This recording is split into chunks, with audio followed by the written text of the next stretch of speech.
think I'm caught up on all the others. I always have to leave early. Okay, you can do that. Thank you.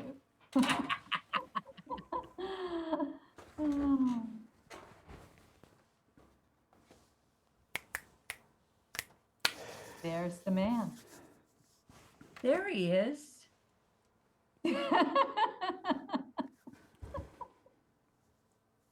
Well, hello, everybody. Hi there. Hi there. Good to see everybody. Everybody who's here to be seen. Good to see you all. Today is Tuesday, the 19th, the 18th, 18th. the 18th of June. It's my mother's birthday today. You're I what? tried to call her the other day, and she hung up on me Oh, because I don't think she knew who I was. She said hello, and I said hello, and she goes, click, because I didn't say, Mom, it's me. No,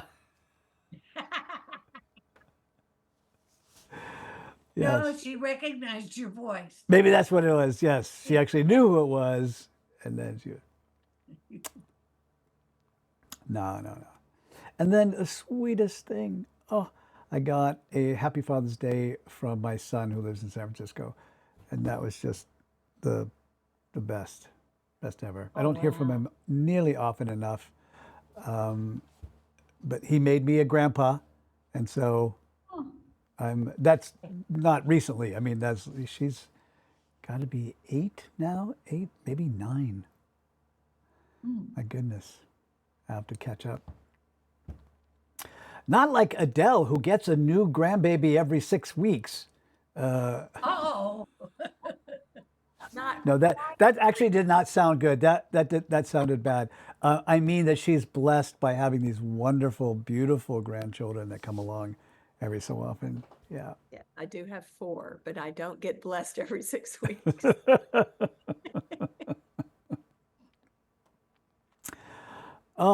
Well, it's good to see everybody. Just to make sure everybody knows, and I was hoping that Josie would be here because she emailed me. Today is not the last class. Today is not the final class of this series. We have 2 more after today.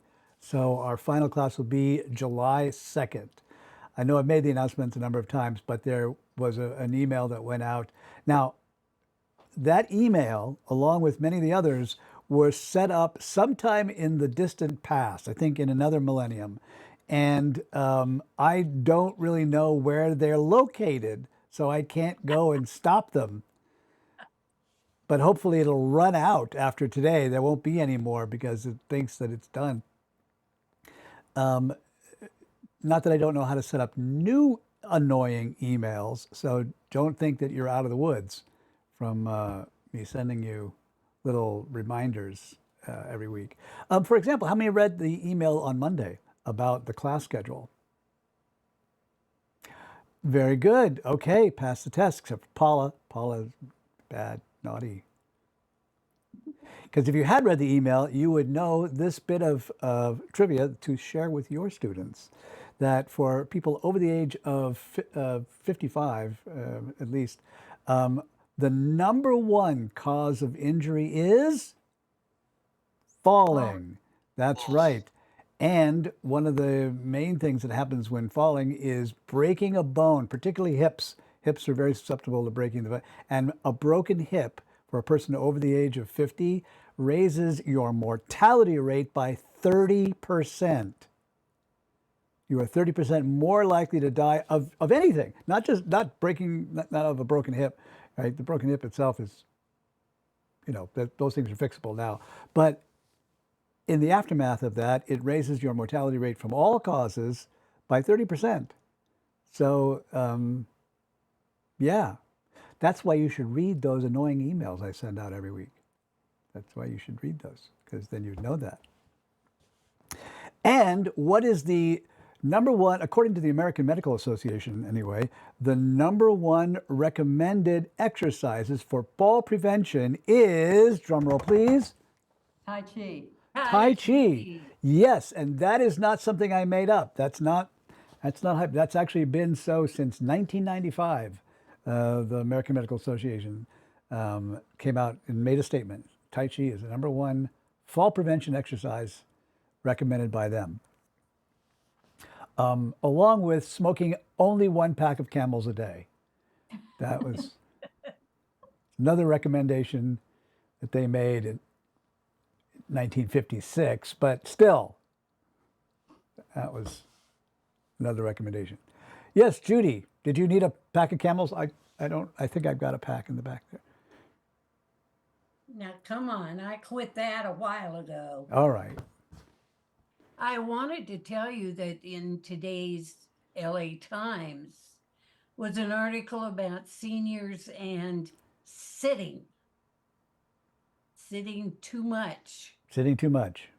And if we could get those people who sat standing upright and doing Tai Chi, just think of the progress. Absolutely. Now, this reminds me of, thank you for bringing this up, because this is something I have not talked about, and I'm going to make a point of it now that Judy's reminded me, to put it into the rewrite of our seated Tai Chi certification, which is coming as well, is that our seated Tai Chi program is meant to be sit to stand. Right? So you could do a whole class in just seated. Absolutely. It serves that function really, really well. In fact, today, I have a YouTube channel, and I've got a bunch of videos on there for seated Tai Chi. And just today I got a message from somebody who had watched one of the videos and said, "Oh, thank you so much. This is just what I needed. And thank you on behalf of all the other people who need a seated program." But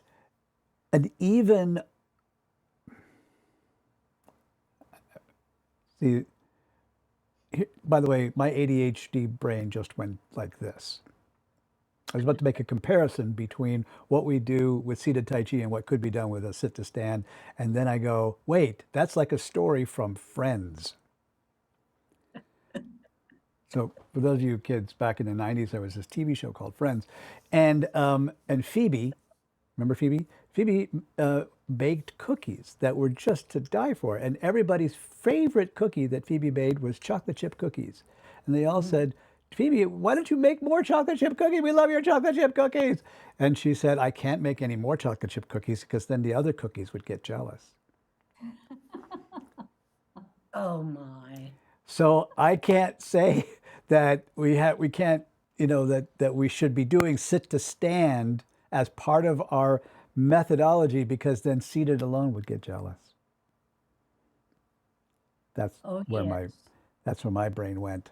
Sorry. But the push and pull of the feet when seated creates that strength and density in the bone structure by stressing the bones. If we're just sitting and doing the upper body, that's very different than the way that it's taught. That's Which true. is, And that's using the feet and pushing and pulling against the earth. That allows people with strong bones to then be able to stand if they're not standing yet. even in the midst of my ADHD brain, I often have a plan for the future. See how I did that there? Of course you do. Speaking of which, a couple of other, just while I have your attention here. So all of you who have been at some point enrolled in the teacher training program, which I think is just about everybody, should have access to the brand new rewrite of the 101 course. The 101 course, inspired by an email that I got from a gentleman who had trouble finding the advance buttons, is getting a bit of a facelift. So it's not changing the content. Content is remaining the same. We're just changing a little bit of the layout. So, go check that out, because it's almost that it'll be done by this afternoon. Then there is the 150 course, which follows along immediately after the 101. And if you haven't yet gone through the 150 course and you are teaching Tai Chi Fit, let me push you, let me nudge you, let me kick you into rumpus room to go and read that course, follow that course, because it's very, very important for the participants, the end users, right?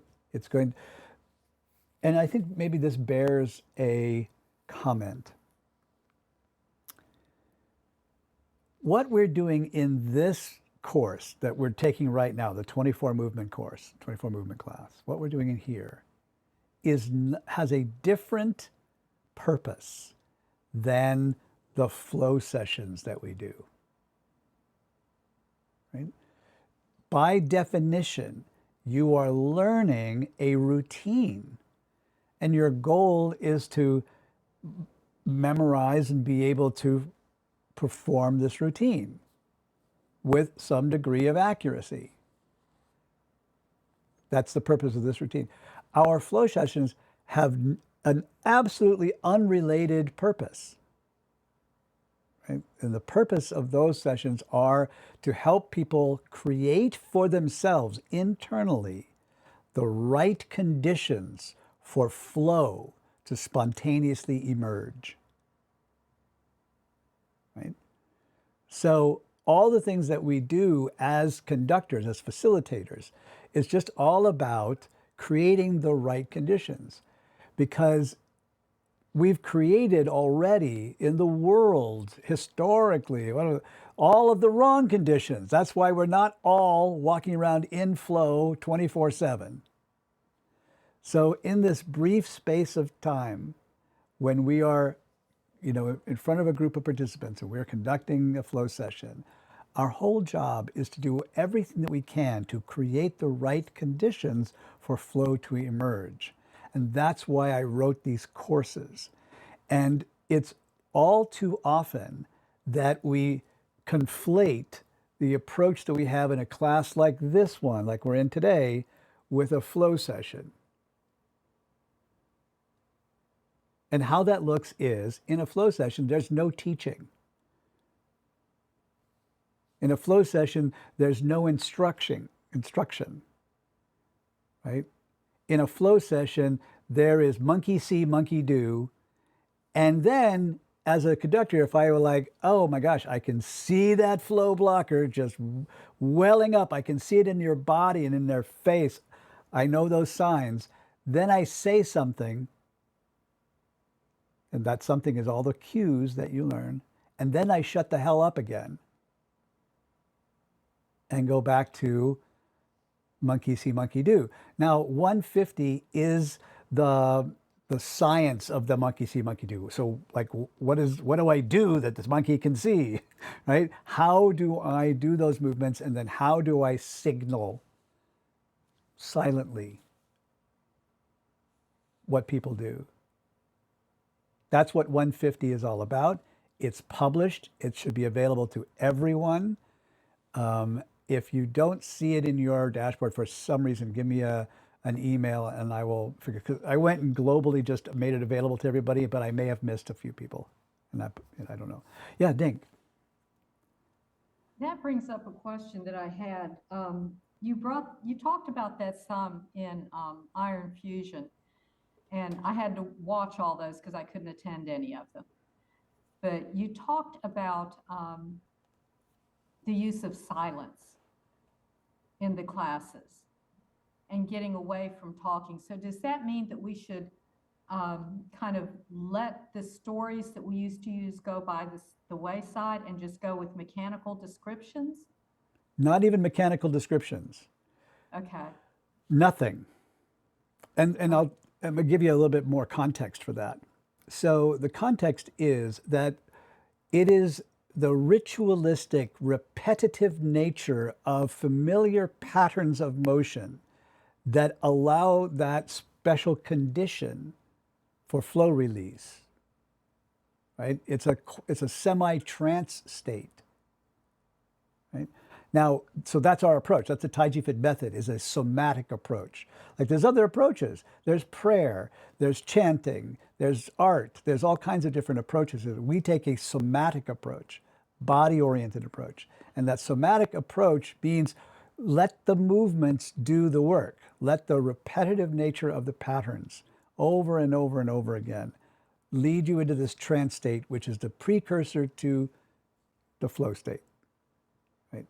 Now, it would be like not real life if you go, oh, well, so all I need to do is just, demonstrate and everybody else will be. No, that's obviously not the case. Otherwise, again, we just have to stand up and do some Tai Chi and everybody in flow. That's not how it works either, because there's, all kinds of things that interfere. Here's some of the big ones that we'll learn about in 200.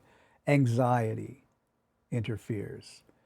Insecurity interferes. Self-judgment, right? Distraction, confusion. These are all states that create a condition in the brain that interferes with flow. So now we learn body language for these specific blockers, and we say, I recognize what that means when their faces go like this, or when they hesitate in movements, or when they kind of make themselves smaller.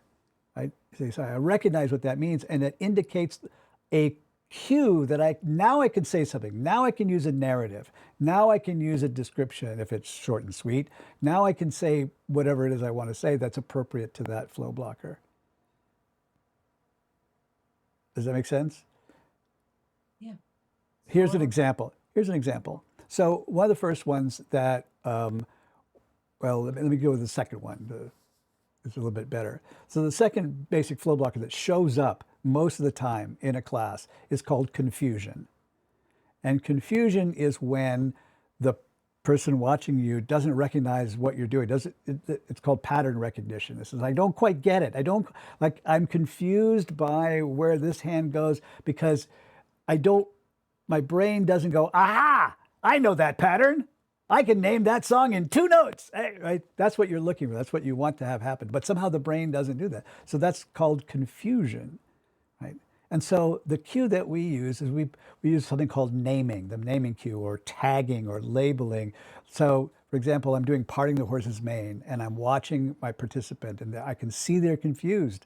I can see it in their facial expressions. I can see it in their body language. And I go, they need something more than my movements. So I go, tossing the frisbee.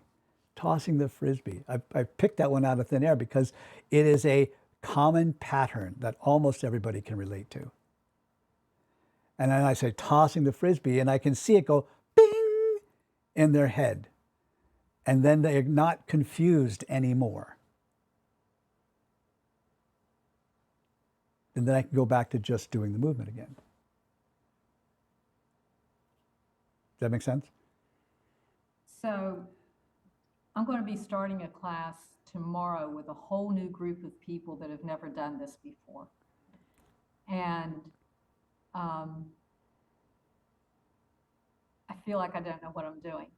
Gotcha. No, thank you for bringing that up. So here's what you do in the beginning, especially when you got a whole new class. This is brilliant.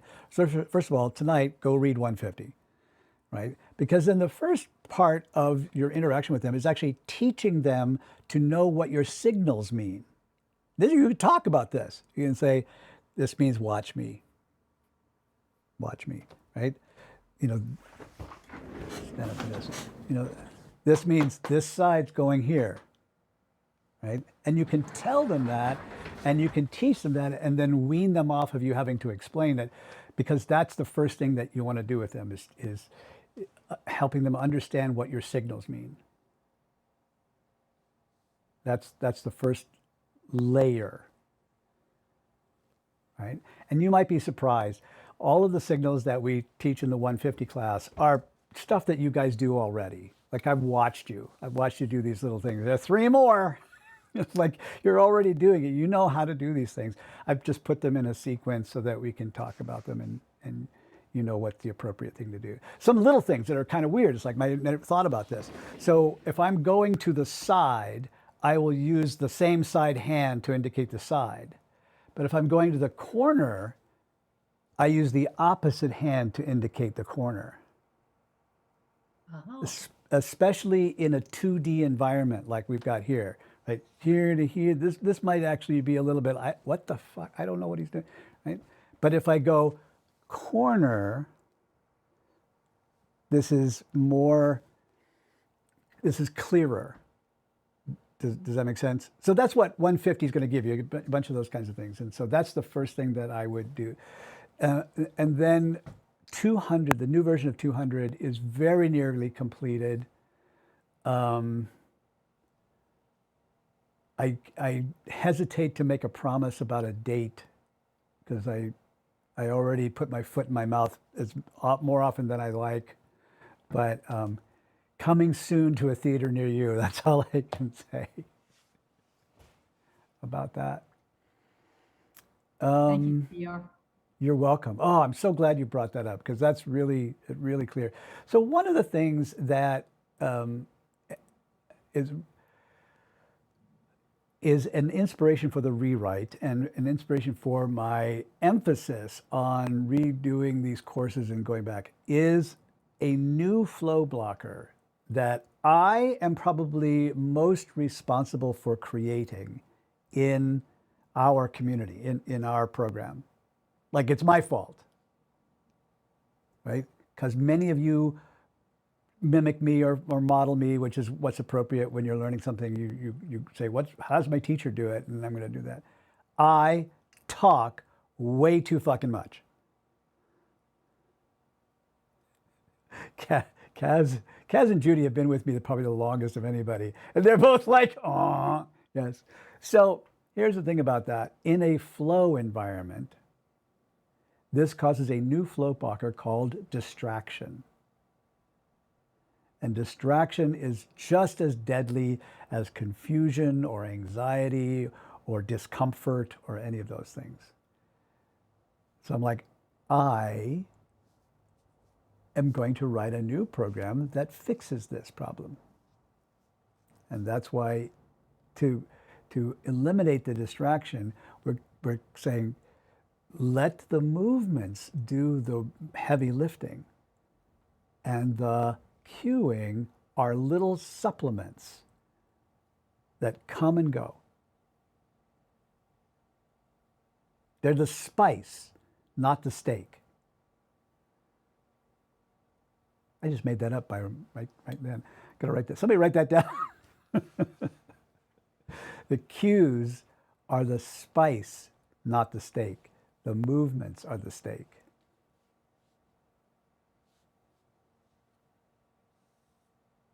Cool. Jahan, I just did an entire lesson just for you, bro, and you missed it. It was this. All right. Well, I've now used up probably as much time as I needed to so that I can just present the material I had, and then I don't have any dead spots. Actually, here's the thing. Again, where's Josie? Is Josie still here? There she is. Okay, so again, just to re-emphasize, today is not the last class. We have 2 more sessions after today. So today, and then next week, the 25th, and then July 2nd. We have, I think I counted it out last time, we have 9 more movements to do. We're going to do 4 of them today because there's a repeating pattern. It's the snake rooster and then another snake rooster. And so we're going to cover those today, and that's what we should do. But first, let's do a review, shall we? All right. We do not have of the DDR, I just wanted to say thank you. I was walking around because I'm sitting under a skylight and it's crazy lighting, but I messaged to KK and I was like ranting and raving that today is the last day. And she said, oh, you missed it. DDR added 2 more. So she saved me the embarrassment of ranting and raving. Thank you so much. You're welcome here. And now my control panel just stopped working for some reason. So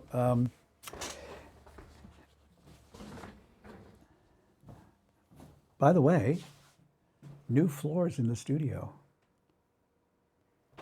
Isn't those lovely? And so we're going to use the rear view here. And don't forget that as we do this, we will be putting in an extra set of repulsing monkeys just to reposition. All righty. This is my right hand. Does that look like right hand to you? No, you need to switch around. Okay. And then, da, da, da, da.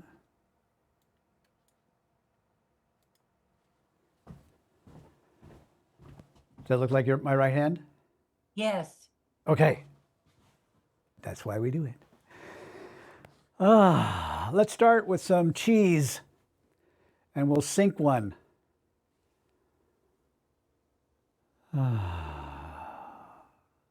Left foot steps to the left and center for opening the door.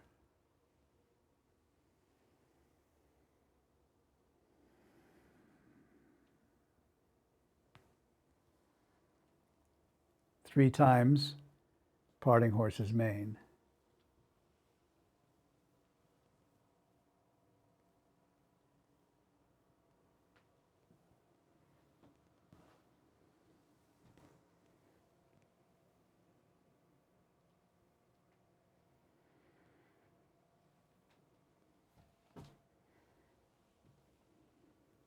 And one, crane spreads wings.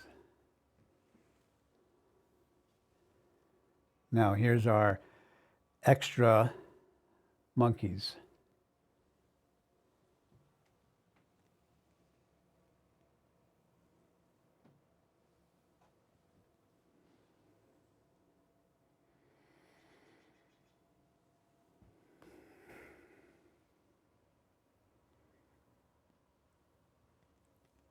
Now just flip your hand so we can go back to the rooster, or the crane here, and then brush knee.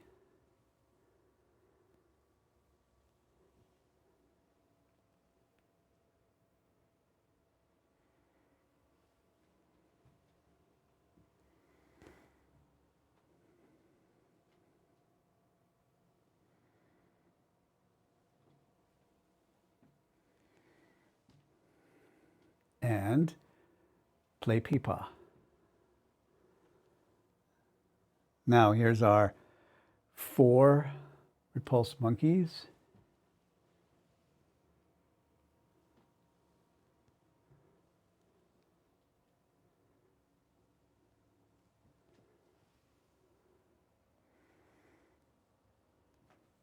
Running out of room there, followed by grasping the bird's tail. Peng, Lu, Ji, An, and then turn around and do another grasping the bird's tail.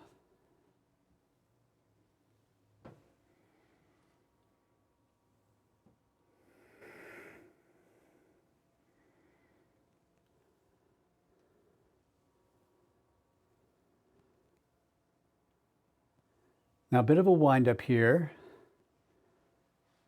and single whip, followed by 3 cloud hands.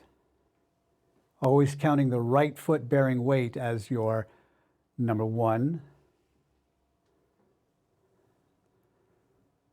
number 2, third one here, hook and single whip. Now it's all about the corners from this point on. High pat on horse goes in the corner. Further into that same corner and cross circle, kick with heel into the 90-degree corner. Further into that corner is box both ears. Sit back, open the palms, pivoting on the heel to 180 to kick in the opposite direction. and rest.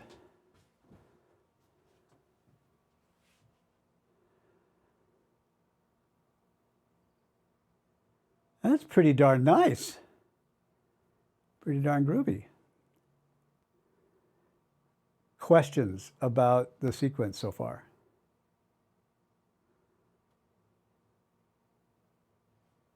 All right then.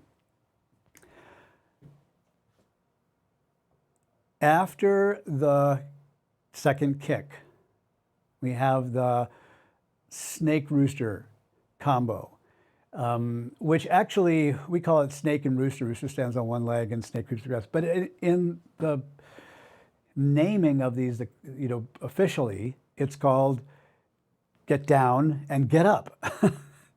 So every movement in Chinese, just the word for like a move or a technique is sure. So this is a, something, sure, meaning the movement. And snake is xia shi, which means the low or under move. And then rooster, the official name is shang shi, which means the upper or higher move. So it's get down and get up. And I make a point of this because there actually should be performed continuously to do this whole thing. It's not like, okay, first I did rooster, or first I did snake, and then I did rooster. It should be a scoop, if you will. Now, controlled, because, Tai Chi, but it's continuous. So here is my demonstration with very tall grass for my snake, just saying.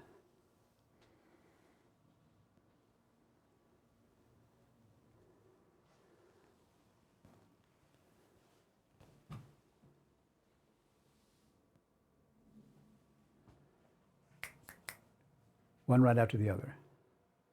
Does that make sense?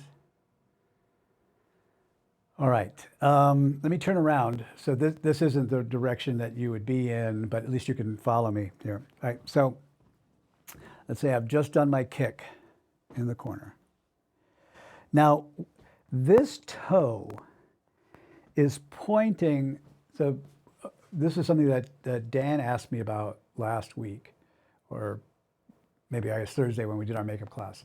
So this toe is pointing to the same corner as high pat on horse, right? So pointing to the same corner, high pat on horse, while my kick is 90 degrees away from it. Boom. Now what I'm going to do is I'm going to fold that kicking leg in and turn a bit without moving that toe, and step backwards, adjust, sit. It takes way more time to explain that than it does to actually do it. It should just be like step, adjust, and you're there. Right? So like this. I've done my kick, step, adjust. Now that first adjustment is sneaky, because you shouldn't be able to see the weight shift. You won't see like boom, adjust, boom, back, and just. It's like I'm here. You don't even see me, shifting weight at all. It's all pivoting with the weight still on that foot. Does that make sense? Yeah.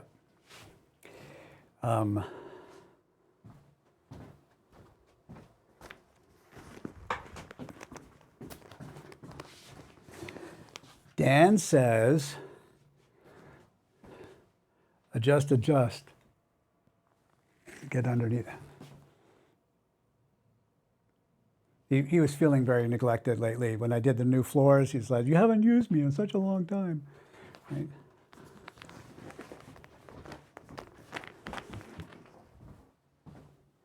All right, so let's try this again. Here's the footwork. After the kick, fold this in, a little body turn. Step back, adjust, sit. Then push through. And in pushing through, I get a final 45-degree adjustment on that toe. Now I'm basically in a proper bow step. Right? All right, so what are the other hands doing? So after the kick, after I fold this in and turn, all I'm going to do with this right hand is make a hook out of it. It's in the right spot. It doesn't have to do anything or go anywhere special. So it's kick, hook, step back, adjust, sit. Now when I start to push through, I'm going to turn the beak upwards.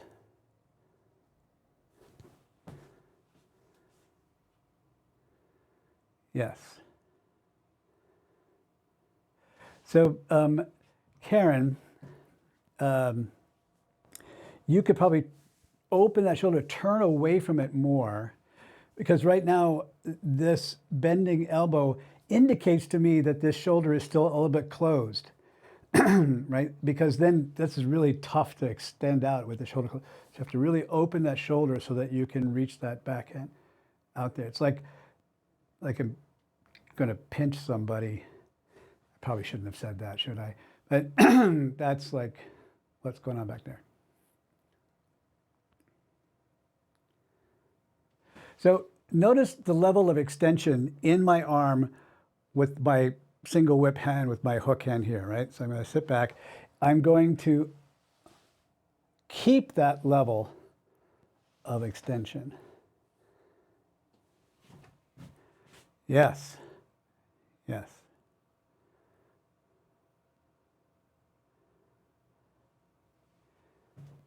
Okay, what does the other hand do? Now the other hand, so this hand just, boop, just hooks right there. What this one does is it comes right across the chest. It's just going to a little tin soldier right across the chest like that, right? So here's my kick, fold it in, hook, step back, adjust, push down, then snake. Now, from here, and this is something, this is going to make all the difference in the world, Monica. This forward foot has to make a 45-degree out. And then it's the running man. Both hands move, rooster. Yes. Exactly, exactly. So this, right? So you see how the motion of the both arms moving together creates momentum, right? It creates the centripetal force that will allow you to step up like this. Comes up all the way. And Monica, you can stop in a little T-step. You can have a little tiny, like a mint. You can have a little mint. So it comes up, pause, just tap, and then go.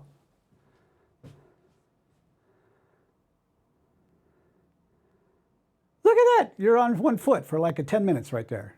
Excellent. Okay, one more request of everybody right now, just to do this with me, okay?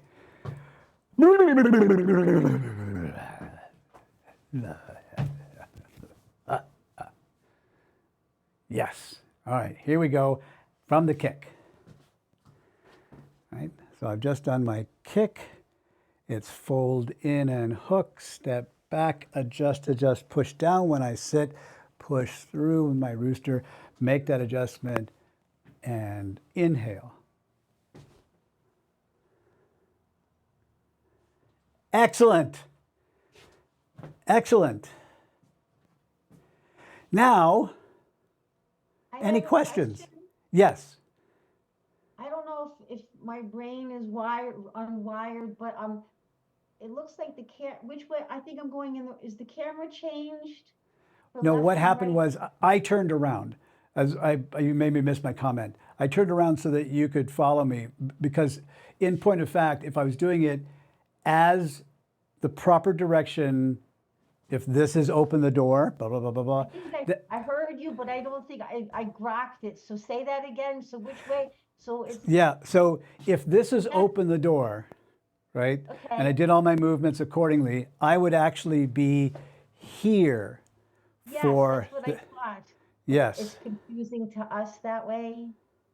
I just wanted to make sure that you didn't get lost with how I step here. So I'm sorry to interrupt. step back, Okay, adjust, boom, okay. through, and then here we are, rooster. But never fear, because all that you just went through is going to come in handy because we're going to do it again from here. Okay. All right, good. Hold on to that thought. Any other questions so far?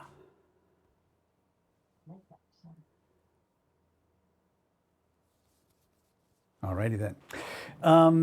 So we have just successfully done rooster here.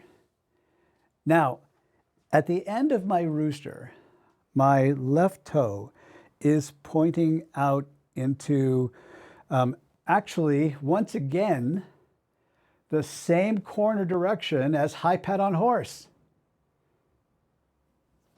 Just coinkedinkily, right?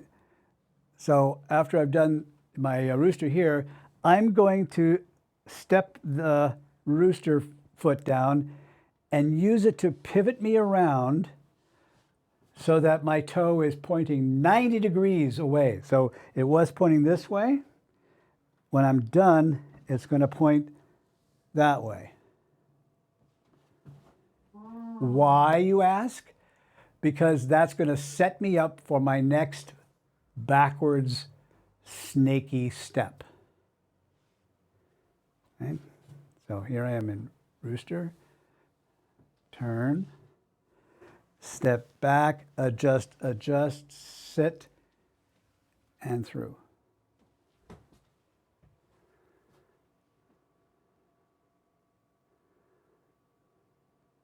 Yeah, Paula, you just over-rotated a little bit too much. So you want to open that up 45 degrees, but if you open it up a lot more than that, then it has a whole new problem. So you just over-rotated a little bit. Right. Here, pause for a second. Let me get really, really granular here.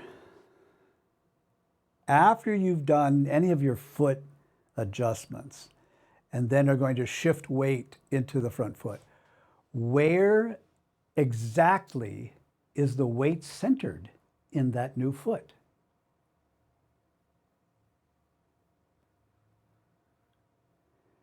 The answer is something called the Yung Chuan point. The Yung Chuan point. Now, if you pay attention, if you just like really figure out, you might find that you're stepping up and your weight's in the heel, or you're stepping up and the weight's in the toe, or you're stepping up and the weight's in the side of the foot. But in fact, there is a spot right about there. Look at that. That's like the center. The Yung Chuan point is not like a tiny dot. It's a big area there. So, but that's where the weight should be centered. So after you've done your turn out and then you're going to shift forward, you want to find that emphasis on the Yung Chuan point as where all the weight is shifted to. Does that make sense?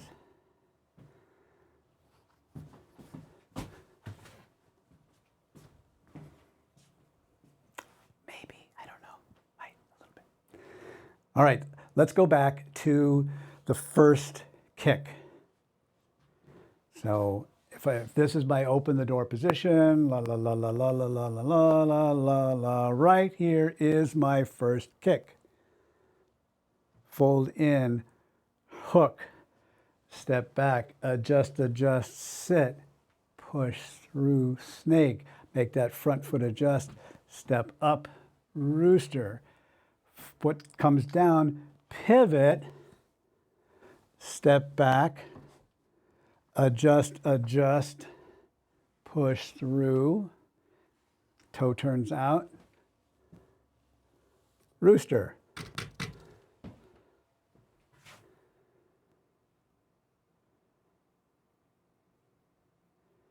So Monica, a moment ago when I said you could take a little tap, you could take a little mint right there. The purpose of that little mint is to give you a moment when you can figure out if you're on the Yungchuan point. This is actually exactly what that whole little point is before, because if you rush it a little bit, you're not quite on that point, then it will always feel a little awkward. So I'm going to come forward and then tap, make sure I'm on that point, and then this is a piece of pie to come up from there.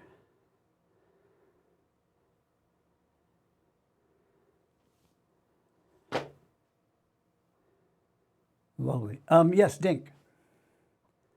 So on the second snake, when you do that step out, that foot doesn't actually cross behind. So Front like it it does does. It does. We talked about this the other day. I think I was talking with Paula about this. I hesitate to ever give this as an instruction because then it's really freaking confusing. But for a moment, you are crossed. And I'll show you what I'm talking about from this perspective here. So I've just done my kick, step in. See, now I'm actually crossed. But that's not going to last more than a split second because when I do adjust, I'm not crossed anymore. Now I have a channel. Same thing from after I do this rooster here. I'm pivoting. When I step back, I'm actually crossed for a second there. I have to be. Otherwise, after the adjustment, I have no channel. Okay, so after the first rooster, you actually turn completely around the other way again. I turn, yes, Okay, yes, gotcha. yeah. I'm gonna give you the nuts and bolts of this, and then everybody, I just want you to forget what I've said. I don't let it interfere with your brain here, but I am turning my body in the direction of my toe point, and then twisting a little bit more past that. Right? I don't want to move my whole foot in this direction, so I'm moving my body to here because that's when I've got my center here. Then I'm going to twist a little bit more, and then I have a lot to come back with. Every turn, every twist, every rotation is also a counter rotation for the next piece of the movement. Those counter rotations are what set up Tan Su Jin, what sets up rotational energy, torque.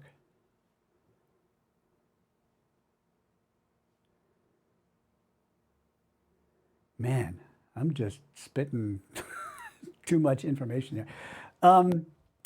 Thank you, DDR. You're so welcome. Thank you. I love your questions. And I do want to go, sometimes I just want to know that we're going to actually retain about 50% of that, which is why every class, and Josie, this is something for you to just own in your heart.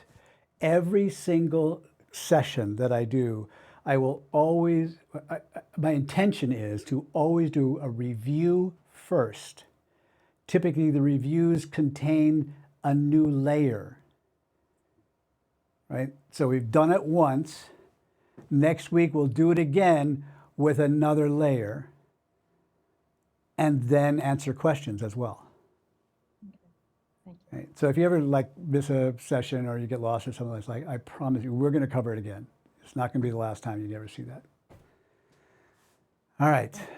I gotta You go. betcha. Bye-bye. Have fun.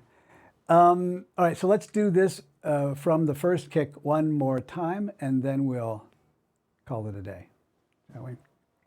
All right, so this was my open the door position, all the way, blah, blah, blah, blah, blah. Now here I am with my first kick goes out here.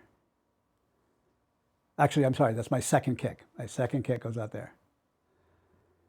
Turn and hook, step back, adjust, push through, fix the front, step up, breathe in, step down, pivot, step back, adjust, adjust, push through, fix the foot, step up, rooster.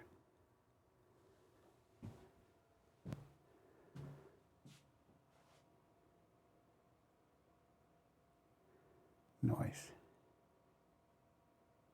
Can you do it one more time? I can do it one more time. Please. Just one. Just one. I'm going to get a cheat a little bit closer to the wall here so I don't run out of frame back over there. Here's our second kick. Fold in and hook. Step backwards. And it's adjust, adjust, sink. Push through. Fix the front foot and running man, then rooster. Foot comes down, pivot. Step back, adjust, adjust. Push through, fix the foot, rooster.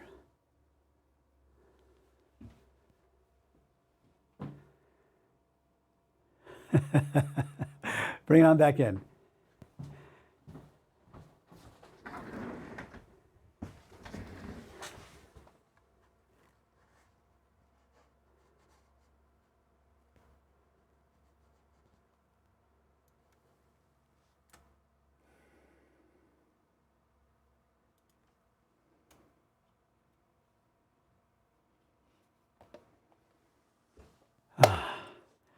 Monica, yes. I just want to say that reminder was a real breakthrough because now I can practice it and practice it right. But yeah, it really works. So thank you so much. You're welcome. You're welcome. See, this is the thing, what I was talking about at the beginning of class about the two classes having very different intentions between a flow session and a class like this one, right? There's this wonderful aha moment that we have when we're teaching and learning, when that's the, and so it's no surprise that as conductors, we want to bring that with us into the flow session, right? Like how rewarding that is to, find a new pattern that now we understand and can memorize. But in the flow session is not the time to learn new patterns. That is a time to connect to patterns that you already know. The pattern recognition is what sets up your brain for the right conditions for flow to come out. Right? This is also why I offer two different kinds of, oh, by the way, let's say you're not teaching a 24 movement class and you still want to have this whole thing happen and you're a conductor and you go, my people, need to have some, instruction, some education about these patterns. They don't get it. So that's why we have the final episode of the 150 course is called the Golden Nugget. This is the place in the Golden Nugget where you introduce new patterns or when you teach a layer of aha like we do in today's class, right? Not during the flow session, not trying to work it in there because it just won't work. That's why it's not like it's a bad thing. It won't work for the intention. But we do have a place for it. It's called the Golden Nugget, right? Awesome. Awesome. All right. Any questions, requests, thoughts? All right. One more time, just so everybody can remember, we have two more sessions after today. So we have one next Tuesday and one the following Tuesday. Without question, we will finish all up. A little bit behind on the replays. Started working on them yesterday, so we should have the rest of the replays up today. God willing, and the creek don't rise. Yeah, that's all I got.